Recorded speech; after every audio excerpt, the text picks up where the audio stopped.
Good morning students. आज हम बात करें बीएससी पार्ट थर्ड की। बीएससी पार्ट थर्ड में हमारे पास जो आप लोगों के पास सेकंड पेपर है ऑर्गेनिक केमिस्ट्री, वो आज हम स्टार्ट करेंगे। और ऑर्गेनिक केमिस्ट्री में जैसे हम आप लोगों के पास पेपर होता है, सबसे पहले हम उसके सिलेबस के बारे में डिस्कस करते हैं कि इसके सिलेबस में आप लोगों के पास क्या क्या मेंशन है। उसके बाद हम स्टार्ट करेंगे जो भी आप लोगों का टॉपिक है। तो सबसे पहले हम सिलेबस की बात करते हैं इसमें। और ऑर्गेनिक केमिस्ट्री जो आप लोगों का सेकंड पेपर है, उसमें अगर हम देखें तो यूनिट फर्स्ट जो आप लोगों की है, यूनिट फर्स्ट में आप लोगों के है स्पेक्ट्रोस्कोपी। स्पेक्ट्रोस्कोपी है यूनिट फर्स्ट में। इसमें स्पेक्ट्रोस्कोपी भी हम किसकी स्टडी करेंगे, तो ये जो स्पेक्ट्रोस्कोपी में आप लोगों के पास है वो यूवी और आईआर की हम स्टडी करेंगे मेनली जो आप लोगों के पास है। जैसे आप लोगों ने सेकेंड ईयर की जो स्पेक्ट्रोस्कोपी थी उसमें हमने क्या देखा था, आप लोगों ने यूवी की स्टडी की थी जो अल्ट्रावायलेट आप लोगों के पास होता है। इसके अलावा आईआर हमने पढ़ा था। अब जो हम आपके जो फाइनल ईयर में जो आप लोगों के पास स्पेक्ट्रोस्कोपी में है वो आप लोगों के मेनली है एनएमआर। यहाँ पे है NMR न्यूक्लियर मैग्नेटिक रेजोनेंस, वो आप लोगों के पास है। इसके अलावा अगर हम देखें तो एक तो आप लोगों के पास NMR है, एक आप लोगों की चैप्टर है इसमें इनोलेट्स। इनोलेट्स की स्टडी करेंगे, यानी कि आप लोगों के पास दो चैप्टर है इसमें यूनिट फर्स्ट में। एक तो स्पेक्ट्रोस्कोपी, स्पेक्ट्रोस्कोपी में मेनली कौन सा है, NMR है, और एक आप लोगों के पास है इनोलेट्स। सेकेंड यूनिट की अगर हम बात करें यहाँ पे यूनिट सेकेंड में अगर हम देखें तो हमारे पास क्या है, कार्बोहाइड्रेट आप लोगों के पास हेटेरोसाइक्लिक कंपाउंड। ये आप लोगों के पास किस में है, यूनिट सेकेंड में हेटेरोसाइक्लिक कंपाउंड, ये है यूनिट सेकेंड में। इसके अलावा अगर हम बात करें यूनिट थर्ड की, तो यूनिट थर्ड में हमारे पास है कार्बोहाइड्रेट है। इसके अलावा अगर हम देखें यूनिट फोर्थ में, तो यूनिट फोर्थ में हमारे पास है एमिनो एसिड। इस एमिनो एसिड जो आप लोगों के पास है इसमें हमारे पास काउंट हो जाता है प्रोटीन प्लस पेप्टाइड जो आप लोगों के पास होता है पेप्टाइड्स, और हमारे पास हो जाता है पॉलीपेप्टाइड्स। ये हमारे पास होगा यूनिट फोर्थ में। अगर हम देखें यूनिट फिफ्थ में, तो यूनिट फिफ्थ में जो आप लोगों के पास है वो हमारे पास एक तो आप लोगों के पास एक चैप्टर है पॉलीमर वाला, सिंथेटिक पॉलीमर, वो हमारे पास है सिंथेटिक पॉलीमर है। इसके अलावा एक चैप्टर आप लोगों का यूनिट फिफ्थ में और है, वो हमारे पास है सिंथेटिक डाइज। ये हमारे पास है सिंथेटिक डाइज। तो ये आप लोगों के पास सिलेबस का क्लासिफिकेशन है कि ऑर्गेनिक केमिस्ट्री जो आप लोगों के पास सेकंड पेपर है उसका जो हम सिलेबस का अगर हम देखते हैं शॉर्ट फॉर्म में, तो फर्स्ट आप लोग ये यूनिट कवर करवाएंगे स्पेक्ट्रोस्कोपी की। नेक्स्ट हमारे पास जो यूनिट आप लोगों के पास होगी वो होगी हेटेरोसाइक्लिक कंपाउंड की, जिसको आप लोग बोलते हो विषम चक्रीय यौगिक। इसके अलावा हमारे पास थर्ड यूनिट में है कार्बोहाइड्रेट। नेक्स्ट है हमारे पास फोर्थ यूनिट में अमीनो एसिड। इसके अलावा फिफ्थ यूनिट में है सिंथेटिक पॉलीमर या फिर सिंथेटिक डाइज। जो आप लोगों के पास संश्लेषित जो आप लोगों के पास बहुलक होता है या फिर रेशे जो आप लोगों के पास होते हैं उनकी हम स्टडी करेंगे यूनिट फिफ्थ में। तो ये हमारे पास था। आज जो हम स्टार्ट करेंगे वो आप लोगों के पास यूनिट जो ऑर्गेनिक केमिस्ट्री की वो हमारे पास है यूनिट फर्स्ट स्पेक्ट्रोस्कोपी, ये हम स्टार्ट करेंगे। तो आप लोगों के पास फर्स्ट अगर हम देखें यहाँ पे आज जो हम स्टार्ट करेंगे वो हमारे पास है NMR यानी कि स्पेक्ट्रोस्कोपी। तो हमारे पास है यूनिट फर्स्ट में भी कौन सी है, स्पेक्ट्रोस्कोपी में भी मेनली कौन सा है हमारे पास NMR न्यूक्लियर मैग्नेटिक रेजोनेंस, इसकी हम स्टडी करेंगे। तो हम ये चैप्टर स्टार्ट करने से पहले जैसे आप लोगों ने सेकेंड ईयर में स्पेक्ट्रोस्कोपी पढ़ी थी, सेकेंड ईयर की जो स्पेक्ट्रोस्कोपी थी वहाँ हमने दो चीज़ें की स्टडी की थी। एक तो अपने पास था यूवी अल्ट्रावायलेट वाला, और एक अपने पास था आईआर। ये दो स्पेक्ट्रोस्कोपी की बात की थी हमने। यूवी और आईआर स्पेक्ट्रोस्कोपी की। जो अल्ट्रावायलेट आप लोगों के पास होता है या फिर आईआर आप लोगों के पास होता है वो हमने स्टडी कर ली थी सेकेंड ईयर में। आज अगर हम फाइनल ईयर में हमारे पास होता है तो वो हमारे पास कौन सा है, एनएमआर है, न्यूक्लियर मैग्नेटिक रेजोनेंस। तो इसको स्टार्ट करने से पहले मैं आप लोगों के पास जो स्पेक्ट्रोस्कोपी होती है वो क्या होती है, किसके यूजेस में आती है, मेनली कैसे आप लोग आइडेंटिफाई करते हो उसके थ्रू, तो हम ये सब चीज़ें बात करेंगे। तो फर्स्ट हम देखते हैं स्पेक्ट्रोस्कोपी का इंट्रो वाला पार्ट। तो इंट्रोडक्शन में अगर हम देखें, हम बात करें इसके इंट्रोडक्शन की, स्पेक्ट्रोस्कोपी की इंट्रोडक्शन अगर हम देखें तो इंट्रोडक्शन में अगर हम स्पेक्ट्रोस्कोपी के इंट्रोडक्शन की बात करते हैं तो सबसे पहले जो स्पेक्ट्रोस्कोपी या फिर स्पेक्ट्रमिकी जिसको आप लोग बोलते हो वो इसमें यूजेस में किस में आती है, किससे बोलते हैं हम स्पेक्ट्रोस्कोपी। स्पेक्ट्रोस्कोपी विज्ञान की या फिर साइंस की वे शाखा है जिसमें हम क्या करते हैं, किसी भी कंपाउंड की, किसी भी मैटर की हम क्या करते हैं, आणविक संरचना का अध्ययन करते हैं। यानी कि इसकी इंटरनल स्ट्रक्चर या फिर आंतरिक संरचना जो आप लोगों के पास होती है किसी कंपाउंड की, उसकी हम कैसे स्टडी करते हैं वो अपने पास किस में आती है, स्पेक्ट्रोस्कोपी की। फॉर एग्जाम्पल एक्सरे आप लोगों ने करवाए होंगे किसी ने, तो एक्सरे अगर हम देखते हैं तो एक्सरे आप लोगों के पास जब भी होता है किसी की आप लोगों के पास बॉडी पार्ट का, तो जैसे ही एक्सरे होता है तो उससे क्या होता है, हमारे पास जो बॉडी का जो इंटरनल पार्ट होता है हमारे पास उसकी हम स्टडी करते हैं एक्सरे के थ्रू। तो यही चीज़ अपने पास है स्पेक्ट्रोस्कोपी में, कि स्पेक्ट्रोस्कोपी में हमारे पास क्या होता है, विज्ञान की वह शाखा जिसमें हम क्या करते हैं, किसी पदार्थ, किसी यौगिक या फिर किसी आप लोगों के पास कंपाउंड जो होता है उसकी अब इंटरनल स्ट्रक्चर की स्टडी करते हैं स्पेक्ट्रोस्कोपी में। नेक्स्ट अगर हम बात करें स्पेक्ट्रोस्कोपी की तो आप लोगों के पास इसमें अगर हम नॉर्मली देखते हैं स्पेक्ट्रोस्कोपी में तो हमारे पास क्या होता है, ये हमारे पास कोई मैटर है, पदार्थ जिसको हम बोलते हैं, ये हमारे पास है मैटर। इस मैटर में से हम क्या करते हैं, जैसे ही हमारे पास पदार्थ कोई होता है तो इसमें से हम क्या करेंगे, कोई भी आप लोगों के पास इलेक्ट्रोमैग्नेटिक रेडिएशन होती है EMR जिसको हम बोलते हैं विद्युत चुंबकीय विकिरण। तो इस विद्युत चुंबकीय विकिरण को जैसे ही हम इसमें से पास करते हैं इस मैटर में से, तो क्या होता है, इसमें से कुछ विकिरणें जो होती है वो क्या हो जाती है आप लोगों के पास उत्सर्जित हो जाती है, और कुछ विकिरणें क्या हो जाती है इसमें से अवशोषित आप लोगों के पास हो जाती है। तो जो अवशोषित आप लोगों के पास होगी वो क्या होगी, वापस से हमारे पास इधर आप लोगों के पास हो जाएगी।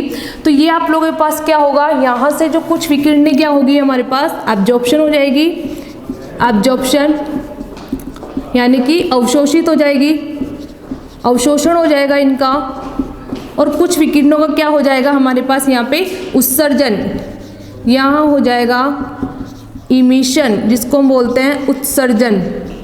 तो यहाँ से जो भी आप लोगों के पास अवशोषित होगी या फिर उत्सर्जित होगी तो इससे हमें क्या मिलेगा, इसके थ्रू जो स्पेक्ट्रा मिलेगा हमारे पास वो कौन सा होगा, एब्जॉर्प्शन स्पेक्ट्रा।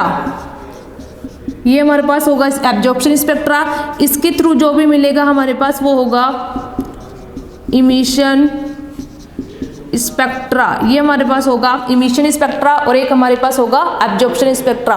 तो जिस टाइप की आप लोगों के पास इलेक्ट्रोमैग्नेटिक रेडिएशन विकिरण जो होगी वो निकलेगी उसके अकॉर्डिंग हम क्लासीफाई कर देते हैं अवशोषित और उत्सर्जन स्पेक्ट्रा में। अगर जो विकिरणें आप लोगों के पास अवशोषित होगी और उसके थ्रू जो हमें स्पेक्ट्रा मिलेगा उसे हम बोलेंगे अवशोषित स्पेक्ट्रा, एब्जॉर्प्शन स्पेक्ट्रा। और जो आप लोगों के पास इलेक्ट्रोमैग्नेटिक रेडिएशन उत्सर्जित होगी, बाहर निकलेगी, उसके थ्रू जो हमें मिलेगा उसे हम बोलेंगे इमिशन स्पेक्ट्रा। तो ये आप लोगों के पास था कि इलेक्ट्रोमैग्नेटिक रेडिएशन या फिर व्हाइट लाइट की अगर हम बात करते हैं, यहाँ पे व्हाइट लाइट की अगर हम बात करते हैं तो ये जो व्हाइट लाइट या फिर आप लोगों के पास श्वेत प्रकाश जो होता है हमारे पास, तो ये जब श्वेत प्रकाश को किसी प्रिज्म के थ्रू या फिर किसी मैटर के थ्रू हम पास आउट करते हैं तो इसमें भी वही आप लोगों के पास कंडीशन होती है कि वो भी आप लोगों के पास क्या होगी, इसमें से कुछ विकिरणें अवशोषित होगी और कुछ क्या होगी हमारे पास उत्सर्जित होगी। तो वही चीज़ अपने पास यहाँ लागू होती है। तो ये अपने पास क्या था, स्पेक्ट्रोस्कोपी में यही था कि हम क्या करते हैं, किसी भी मैटर में से जो भी आप लोगों की वेव्स होती है, तरंगे जो होती है, हम उसको पास आउट करते हैं। फिर उसको पास आउट करने के बाद जो भी हमारे पास मटेरियल आता है उसकी स्ट्रक्चर जो होती है उसके बारे में हम आइडेंटिफाई करते हैं। जैसे मैंने अभी आप लोगों को एक एक्सरे का एग्जांपल दिया था कि एक्सरे के थ्रू हम क्या करते हैं, हमारे जो बॉडी पार्ट होते हैं उनके इंटरनल स्ट्रक्चर की हम स्टडी करते हैं, यही चीज़ होती है। तो यहाँ अपने पास था। नेक्स्ट अगर हम बात करें इसमें, अगर हम लेके चले मेनली जो हमारे पास टॉपिक है वो हमारा क्या है, एनएमआर है, न्यूक्लियर मैग्नेटिक रेजोनेंस। तो इसमें क्या करेंगे हम, ये जो NMR आप लोगों के पास होता है न्यूक्लियर मैग्नेटिक रेजोनेंस, इसकी अगर हम बात करें, ये हमारे पास है NMR, ये है हमारे पास न्यूक्लियर मैग्नेटिक रेजोनेंस, ये हमारे पास है। तो ये जो न्यूक्लियर मैग्नेटिक रेजोनेंस है या फिर आप लोगों के पास नाभिकीय चुंबकीय अनुनाद है, वो हम क्या होता है हमारे पास NMR क्या होता है, ये हमारे पास होगा। जैसे हमारे पास न्यूक्लियर मैग्नेटिक रेजोनेंस में सबसे पहले हमारे पास क्या है, यहाँ पे न्यूक्लियर है यानी कि नाभिक है। और ये जो नाभिक आप लोगों के पास होती है किसी भी एटम में, तो यहाँ पे क्या होता है, इसमें अगर आप लोगों ने एटम की स्ट्रक्चर की स्टडी की होगी परमाणु के, तो उसमें क्या होता है अपने पास, ये जो आप लोगों के पास मिडिल वाला पार्ट होता है उसको हम न्यूक्लियस बोलते हैं, नाभिक बोलता है। और नाभिक में क्या होता है हमारे पास, नाभिक में हमारे पास होता है प्रोटॉन और न्यूट्रॉन, प्रोटॉन और न्यूट्रॉन होता है, प्लस हमारे पास जो इलेक्ट्रॉन आप लोगों के पास होता है नाभिक के चारों ओर सराउंडिंग जो होते हैं वो क्या करते हैं, राउंड अप करते रहते हैं, चक्कर लगाते रहते हैं, घूर्णन करते रहते हैं, यही होती है अपने पास। तो हम क्या करते हैं, जब हम इस इलेक्ट्रॉनों से रिलेटेड जब हम स्टडी करते हैं, यानी कि इलेक्ट्रॉन जो आप लोगों के पास सर्कुलेट होते हैं, राउंड लगाते हैं, उनकी जब हम स्टडी करते हैं तो वो हम मेनली किसमें करते हैं, विजिबल या फिर यूवी, इनमें हम स्टडी करते हैं। नेक्स्ट अगर हम प्रोटॉन और न्यूट्रॉन से रिलेटेड जिस भी स्पेक्ट्रोस्कोपी की या फिर इससे रिलेटेड जो हम स्टडी करते हैं वो हम किस में करते हैं, NMR। न्यूक्लियर में हम जो NMR जो होता है उसमें हम मेनली किसकी स्टडी करते हैं, नाभिक में जो आप लोगों के पास प्रोटॉन होते हैं उनकी कैसे आप लोगों के पास सीक्वेंस वगैरह होती है वो हम स्टडी करते हैं किसमें, NMR में। तो मेनली हम क्या करेंगे, NMR में जो प्रोटॉन और न्यूट्रॉन की स्टडी करते हैं और उसमें भी मेनली कौन होता है, प्रोटॉन की स्टडी करेंगे हम NMR में।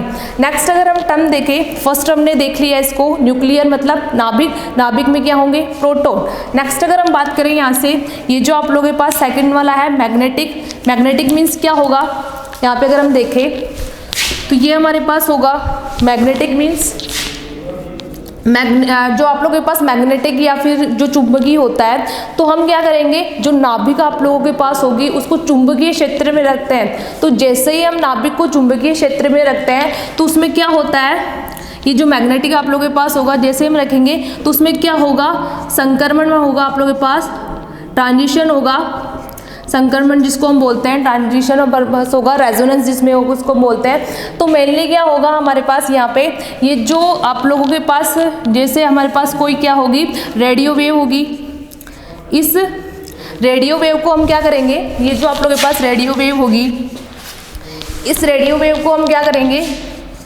रेडियो वेव जिसको हम बोलते हैं, रेडियो वेव जो आप लोगों के पास होगी, सूक्ष्म तरंग आप लोगों के पास होगी, जो रेडियो वेव है इसको हम क्या करेंगे, किसी भी मैटर से पास आउट करेंगे। तो ये जैसे ही किसी भी मैटर से पास आउट होगी हमारे पास, तो मेनली हमारे पास क्या होगा, यहाँ पे न्यूक्लियस होगा, नाभिक होगा। तो जैसे ही हमारे पास पास आउट होगी तो ये जो न्यूक्लियस आप लोगों के पास है, इसके जो एनर्जी लेवल्स हमारे पास होंगे, न्यूक्लियस के जो एनर्जी लेवल्स हमारे पास होंगे उसमें क्या हो जाएगा, आप लोगों के पास ट्रांजिशन होगा, संक्रमण होगा, किसके थ्रू, NMR के थ्रू। तो रेडियो वेव को जब हम किसी मैटर से पास आउट करते हैं तो उसकी जो नाभिक होती है उसमें जो ट्रांजिशन होता है, संक्रमण जिसे बोलते हैं हम, तो वही क्या होता है हमारे पास, रेजोनेंस, इसको हम बोलते हैं संक्रमण या फिर ट्रांजिशन हमारे पास होगा, संक्रमण होगा।